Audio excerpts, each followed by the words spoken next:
Kanye West has made an oopsie. The worldwide trend on Twitter right now is hashtag Kanye West is over party, and the number 3 is hashtag Taylor told the truth. But what does this mean and what the hell is going on? This video is going to be something different, but I'm going to break down exactly what's happening because Kanye West I was a really big fan of, and now I'm not going to lie, I'm a bit unsure as to how I feel about him. So without any further ado, let's just jump straight into kind of the nitty gritty of the video and break down each part of their relationship and why this has really been a huge thing worldwide. So Kanye West is very well known in the music industry, just like Taylor Swift. They both have extremely big presences. Their fan base is massive and their followings are extremely dedicated. But Kanye and Taylor Swift have always had a very cutthroat relationship ever since 2009. Back then, Kanye would always exploit her. She was trying to find her way in the music industry as a woman, and she was basically being slandered by him left, right, and center, not really knowing where to go. So where does all of this kind of backlash happen today? Well, the phone call has been leaked, the full 25-minute video, which I've cut down into the section which we need to see, basically shows that Kanye West never actually asked for Taylor's permission to use a very specific lyric. Now, ever since 2009, Taylor has been battling with this. She's been saying in court case after court case that she never actually was asked for permission by Kanye West. And Kanye West, including Kim Kardashian West, has been saying that basically she was on the phone call. They had a phone call with her and that she was obviously asked by Kanye if he could use this lyric, and she fully agreed to it. However, the video that's been leaked clearly shows that what he said to her that was going to be in there was in the song. However, it's not the full lyric that was released in the final version, and in fact the final version was pretty hurtful. Now, ever since this, Taylor Swift has been getting non-stop hate. There's been like memorials put of her around the world saying like Taylor Swift 1989 to 2016, which is when this whole thing kind of unraveled and when people said that she actually died in 2016. So she's had a really tough time with that. Not only that, but Kanye West fans have been hammering Taylor Swift for years, especially at concerts, even in her hometown in Nashville.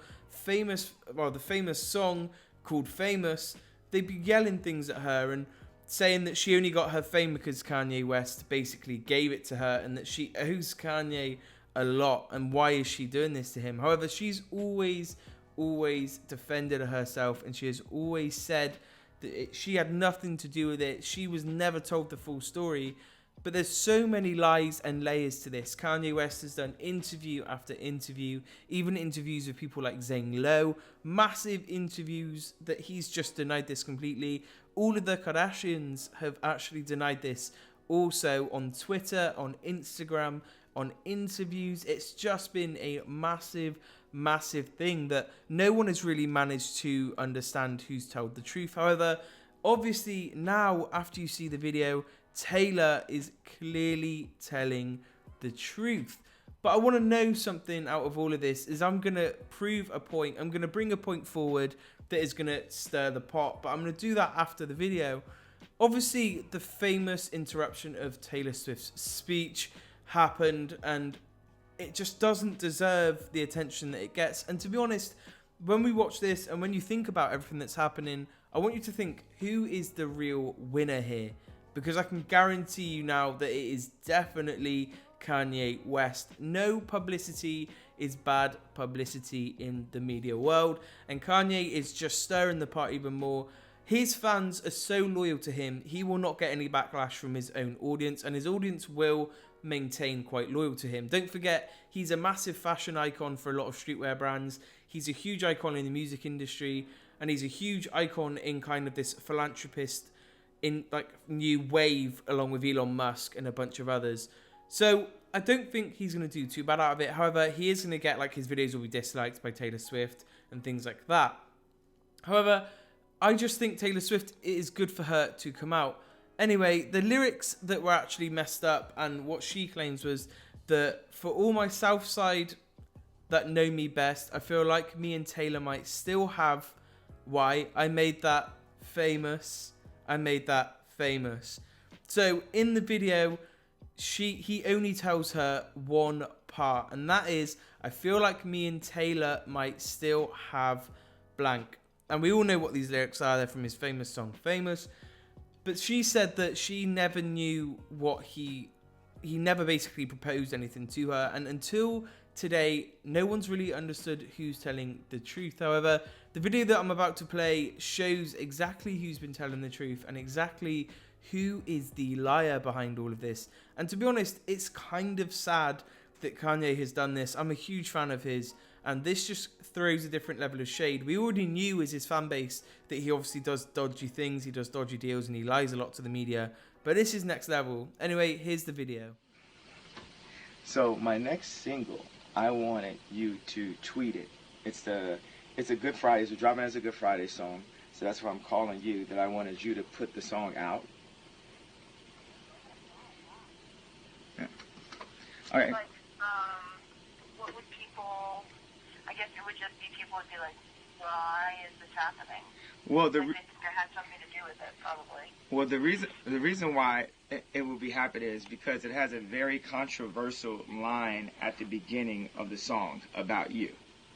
What does it say? Okay, so it says, and the song is so dope, and I've literally sat with my wife, with my whole management team, with everything, and tried to rework this line. I've thought about this line for 8 months. I've had this line, and I tried to rework it every which way. And the original way that I thought about it is the best way, but it's the most controversial way. So it's gonna go Eminem a little bit. So can you brace yourself for a second? Yeah. Okay. All right. It says, wait a second. You sound sad. Well, is it gonna be mean? No, I don't think it's mean. Okay, then let me hear it. Okay. It says, and the funny thing is, when I first played it and my wife heard it, she was like, huh? What? That's too crazy, blah, blah, blah. And then, like, when Ninja from D. Antwoord heard it, he was like, oh, my God, this is the craziest shit. This is why I love Kanye, blah, blah, blah, that kind of thing. And now it's, like, my wife's favorite fucking line. I just want to give you some premise of that, right? Okay. Okay. So it says, to all my South Side niggas that know me best, I feel like Taylor Swift might owe me sex. That's not mean. Okay. Yeah. Well, this is the thing where I'm calling you, because you got an army. You own a country of motherfucking 2 billion people, basically, that if you felt that it's funny and cool and like hip hop and felt like... So what did you guys think of the video? As you can see, he just does not tell her the truth, and it is difficult for me to even watch, to be honest. It's just another layer of betrayal, not only to her, but it's actually to his fans.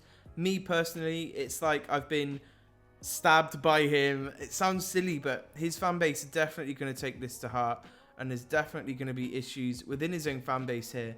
Anyway, this is what Taylor put a little while ago when it all kind of kicked off, when it all happened. She put, where's the video of Kanye telling me he was going to call me that bitch in his song? It doesn't exist because it never happened. You don't get to control someone's emotional response to being called that bitch in front of the entire world. Of course I want to like the song. I wanted to believe Kanye when he told me that I would love the song. I wanted us to have a friendly relationship. He promised to play the song for me, but he never did. While I wanted to be supportive of Kanye on the phone call, you cannot approve a song you haven't heard. Being falsely painted as a liar when I was never given the full story or played any part of the song is character assassination. I would very much like to be excluded from this narrative, one that I would never have been asked to be a part of since 2009. Now, as you can see, everyone at the time kind of... It's just a lot of confusion. Is she telling the truth? Is she not? However, that video and that statement from her 100% proves that Kanye West was lying about the whole thing. Not only that, there was a web of lies that were involved in this. I just hope that his apology or his statement that comes out is not in true Kanye style. Right now is the time when he needs to be more human. He needs to be more sympathetic, empathetic towards what he's done. And I just hope he does this. Anyway, guys, let me know what you are thinking about this whole situation. Let me know if you want me to cover anything else in my next video. This has been a bit different. I hope you have enjoyed it. Sorry if it's not what you're into, but I'm a massive Kanye fan, so this is huge for me. Anyway, for now, it has been your boy Bitter. Don't forget to subscribe. Much love, everyone. Stay safe from COVID-19, and peace.